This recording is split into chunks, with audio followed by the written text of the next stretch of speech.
ஒடிசா மாநிலத்தில் இருந்து ரயில் மூலம் கடத்தி வரப்பட்ட 100 கிலோ கஞ்சா பறிமுதல்.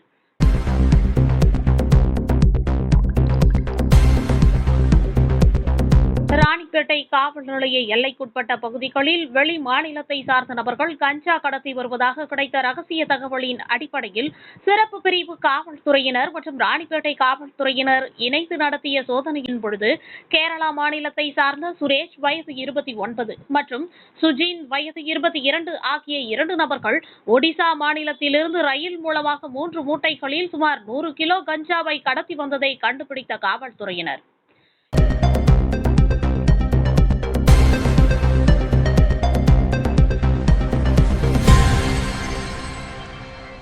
2 நபர்களையும் கைது செய்ததோடு அவர்களிடமிருந்து கஞ்சா மூட்டைகளையும் பறிமுதல் செய்தனர்.